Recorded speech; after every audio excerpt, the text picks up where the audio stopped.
제가 알려드리는 3가지 음식을 피하신다면 암을 예방하는 데 효과적인 도움을 얻으실 수 있을 겁니다. 1. 직화로 구운 고기. 직화로 구운 고기는 닭고기, 소고기, 돼지고기 모두 포함되는데요. 이들이 구워 먹을 때 위험한 이유는 구울 때 생기는 헤테로사이클리가밀류라고 불리는 발암물질이 생기기 때문입니다. 헤테로사이클리가밀류의 경우에는 가금류나 육류를 구울 때 생성되는 화학물질인데요. 이 성분이 DNA와 결합하면서 돌연변이 세포를 만들어내게 되고 이게 암을 발병하게 만드는 출발점이 된다고 보시면 좋습니다. 이 발암물질의 경우에는 기본적인 육류 이외에 다른 단백질 공급원이라고 할 수 있는 우유, 계란, 두부에서는 극히 발견되는 경우에는 드문데요. 그 이유는 육류의 근육 조직에는 이 케이지를 만들 때 사용되는 크레아틴과 크레아닌이 많이 함유되어 있어서 상대적으로 발암물질이 만들어질 가능성이 높다고 합니다. 그리고 이 발암물질을 생성하는 데 가장 중요한 것은 바로 조리에 사용되는 온도인데요. 160도 이하의 온도에서 조리할 때 일반적으로 생성되는 약이 적습니다. 그러나 조리 온도를 200도나 250도로 올릴 경우에는 3배나 많은 발암물질이 생성되는 걸로 알려졌습니다. 따라서 우리가 조리하는 굽거나 바비큐와 같은 방식이 매우 높은 온도에서 조리가 이루어지는 만큼 비교적 많은 양의 케이지가 생성되게 됩니다. 반면에 보다 낮은 온도에서 볶는 오븐의 경우에는 발암물질이 상대적으로 덜 생성되게 되고 또 100도 이하에서 끓이거나 약한 불로 조리하는 조건에서는 케이지가 거의 생성되지 않는다고 하네요. 그래서 이런 발암물질 생성을 막기 위해서는 낮은 온도에서 찌거나 약한 불로 조리하는 게 좋습니다. 또 육류를 조리하기 전에 전자레인지에 2분 정도 데우고 생성된 육즙을 버린 다음에 다른 방법으로 조리하게 되면 육류 내의 지방 및 수분이 빠져나가서 케이지 생성이 90% 넘게 감소하는 것으로 측정이 되었습니다. 그리고 조리 시간이 길어지게 되면 케이지 생성이 증가하는 만큼 스테이크는 웰던보다는 중간 정도로 먹는 것이 발암물질을 덜 유발하게 됩니다. 또 고기를 100도 이하에서 조리하면 발암물질의 생성이 무시할 수준으로 생성되게 됩니다. 그래서 구이와 튀김 등의 고온조리보다는 찜이나 삶기 등의 조리법을 선택하는 것이 좋은 선택이라고 할 수 있겠습니다. 2. 고기에 뿌려지는 후추. 고기에 뿌려 먹으면 풍미를 돋우는 후추도 발암물질을 유발하게 되는데요. 고기에 뿌리는 후추의 경우에는 고기를 구운 뒤에 뿌리는 것이 좋습니다.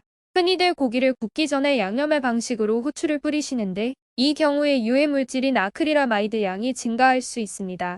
식약청의 실험 결과에서 구운 뒤에 후추를 뿌리게 되면 고기 1g당 아크릴아마이드의 양이 492g 정도지만 후추를 뿌린 채 굽게되면 이보다 14배 증가한 7139g이 측정되는 것으로 나타났습니다. 일반적으로 후추 1kg에는 아크릴아마이드가 약 0.5mg 정도 들어가 있는데요. 그런데 문제는 가열을 하게 되면 함량이 10배 이상으로 증가하게 되는 것이죠. 그래서 후추를 꼭 섭취하시고 싶으시다면 고기를 다 조리하고 난 후에 올려서 먹는 게 발암물질의 생성을 줄일 수 있는 좋은 방법이라고 볼 수 있겠습니다. 3. 에어프라이어 조리 음식. 보통 에어프라이어를 사용하면 기름을 넣지 않고도 바삭한 식감을 살리며 번거롭던 튀김 요리를 간편하게 만들 수 있다고 생각하시는데요. 그러나 이 에어프라이어 또한 발암물질을 유발할 가능성이 존재합니다.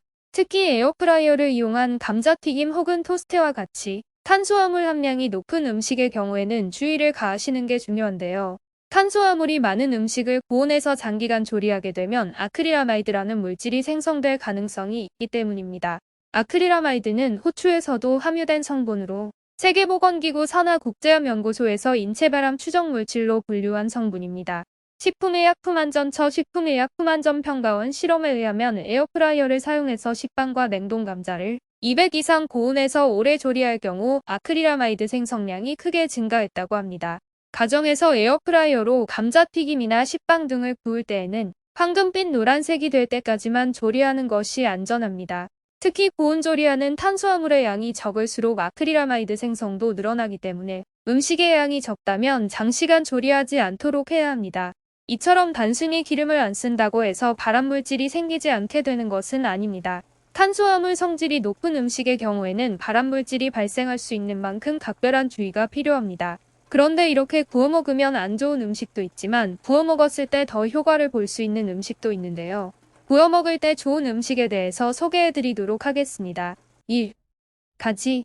가지는 식이섬유가 풍부하며 칼륨, 무기질, 비타민 B1이 풍부한 식품입니다. 특히 가지에 풍부하게 들어가 있는 안토시아닌이라는 성분은 혈액순환을 도우며 뇌의 노화를 막아주는 데 도움을 주는데요. 이는 동맥경화나 뇌졸중 등 심혈관계 질환을 개선하는 데도 큰 도움을 얻을 수 있습니다. 이런 안토시아닌 자체는 수용성이기 때문에 손실을 막기 위해서는 구워 먹는 게 좋은데요. 즉, 가지를 물에 삶게 되면 수용성 성분이 빠져나갈 가능성이 큽니다. 반면에 가지를 굽게 되면 성분이 오히려 농축되게 돼서 더 좋은 효과를 기대해 볼 수 있는 것입니다. 2. 마늘. 마늘은 항암식품계의 양대 산맥이라고 불릴 정도로 효과가 뛰어난 식품인데요. 마늘 안에 알리신이라는 성분으로 향균 및 살균력이 뛰어나게 되고 피로회복과 면역력 증진 그리고 스트레스를 해소하는 데도 좋습니다. 이런 마늘의 진가는 구웠을 때 나타나게 되는데요. 마늘 속에는 아조엔이라는 성분이 함유되어 있어서 마늘을 굽게 된다면 아조엔의 함량이 높아집니다. 이 경우 노폐물 배출이 원활하게 이루어지는 걸 돕기도 하며 혈관 속에서 적혈구가 뭉쳐서 피가 떡이 되는 것처럼 보이는 혈전을 방지하는 효과를 볼 수도 있습니다. 또 구워서 먹게 되면 마늘의 매운맛이 사라지게 돼서 부담 없이 즐기기에도 좋습니다. 3. 당근. 당근은 보기만 해도 선한 주황색이 눈이 건강해지게 만드는 식재료인데요. 그것도 그런 것이 당근 속의 베타카로틴이 눈 건강에 도움을 주기도 합니다. 베타카로틴은 비타민 A 계열이라고 보면 좋으며 이것이 부족하게 된다면 야맹증과 같은 증상이 나타날 수 있습니다.